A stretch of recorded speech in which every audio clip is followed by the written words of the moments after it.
BNP নেতা ইশরাক হোসেনকে ঢাকা দক্ষিণ সিটি কর্পোরেশন ডিএসসিসির মেয়রের দায়িত্ব বুঝিয়ে দেওয়ার দাবিতে আজ সকাল 11টা থেকে নগর ভবন ব্লকেট কর্মসূচি পালন করবেন তার সমর্থকেরা।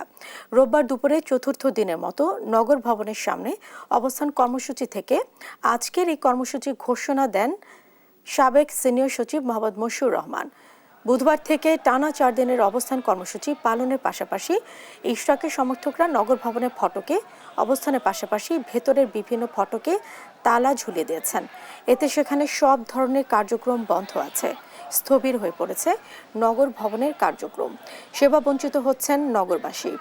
2020 সালের 1 ফেব্রুয়ারি ঢাকা দক্ষিণ সিটি সবশেষ নির্বাচন হয়।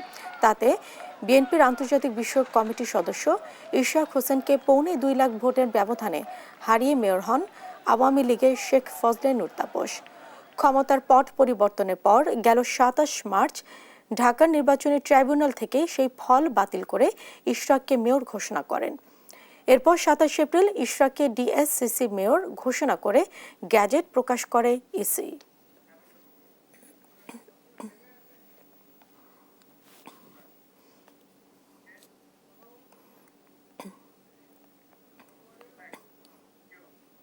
দর্শক, নগর ভবনের সামনে রয়েছেন আমাদের সহকর্মী তন্দ্রা তারুণ্য। আমরা যুক্ত হচ্ছি তার সঙ্গে। তন্দ্রা, নগর ভবনের সেবা কার্যক্রম নিয়ে সাধারণ মানুষ কি বলছেন, আর আজ কি কি কর্মসূচি রয়েছে?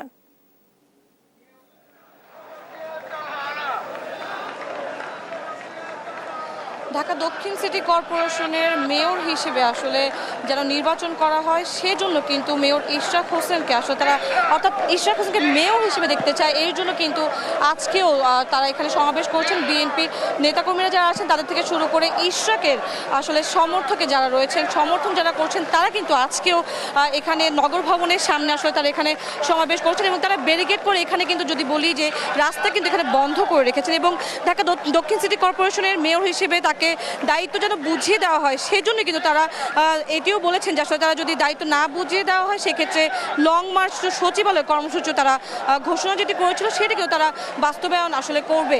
এবং এর পাশাপাশি যদি একটু বলি যে ঢাকাবাসী ব্যানারে নগর ভবনের সামনে কিন্তু বিভিন্ন স্লোগানে এখনও এখানে ইশরাকের সমর্থক যারা আছেন, সমর্থনে যারা রয়েছেন তারা কিন্তু এখানে মিছিল করছেন এবং তারা বিভিন্ন স্লোগান দিচ্ছেন। আমরা দেখেছি সকাল থেকে তারা এখানে বলা যায় যে নগর ভবনের পুরো এক পাশের রাস্তা বন্ধ করে রেখেছেন এবং পাশাপাশি যদি আমি বলি ইশরাকপন্থীরা যারা রয়েছেন তারা এখানে কিছুক্ষণ পর আমরা দেখেছি যে আসলে যতই বেলা বাড়ছে তত পরিমাণে আসলে ধীরে ধীরে এখানে তার যে ইশরাকপন্থী যারা রয়েছেন তারা কিন্তু এখানে আসছেন এবং একত্রিত হয়ে আসলে এখানে সমাবেশ করছেন, বিভিন্ন স্লোগান দিচ্ছেন এবং বারবারই তারা যেটি বলছেন যে আসলে যতক্ষণ না পর্যন্ত ইশরাককে মেয়র হিসেবে নির্বাচন করা হবে ততক্ষণ পর্যন্ত তারা তাদের এই আন্দোলন, তাদের এই যুদ্ধ তারা চালিয়ে যাবেন। তবে এক্ষেত্রে একটু জানিয়ে রাখি যে আসলে মেয়র নির্বাচন করার জন্য এখানে যে পরিমাণে তারা সমাবেশ করছেন, রাস্তা বন্ধ করে রেখেছেন, এক্ষেত্রে কিন্তু আমরা জনসাধারণের সাথে কথা বলেছি এবং তারা কিন্তু জানিয়েছেন যে আসলে এই যে একটা জনদুর্ভোগান্তিতে তারা পড়ছে, এই ভোগান্তি কিন্তু তাদের শেষ হচ্ছে না এবং গত 3 দিন ধরেও কিন্তু আমরা যেটা জানতে পেরেছি যে আসলে গত 3 দিন ধরেও তারা নগর ভবনে বিভিন্ন কাজের জন্য এসেছেন, তবে তারা তাদের কাজগুলো কিন্তু আসলে সম্পূর্ণভাবে করতে পারছেন না, বিভিন্নভাবে তারা আসলে এখানে ভোগান্তির শিকার হচ্ছেন।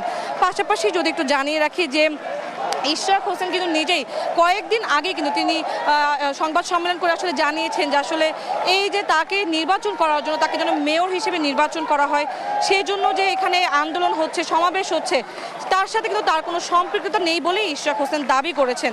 তবে তিনি এটিও বলেছেন আসলে যে আন্দোলন করা কিন্তু আসলে জনসাধারণের আসলে নাগরিক অধিকার, তারা যদি চায় তারা আন্দোলন করতে পারে। আসলে এক্ষেত্রে আমরা যদি বলি যে ইশরাক হোসেনের কিন্তু এখানে সম্মতি আমরা দেখতে পেরেছি।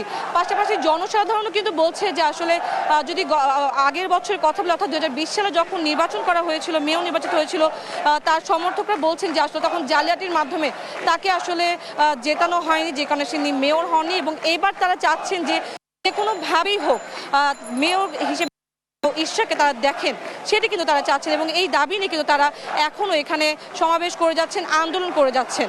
তো জেসিকা, এই ছিল আমার কাছে নগর ভবনের সামনে থেকে সর্বশেষ। তন্দ্রা, আপনাকে ধন্যবাদ।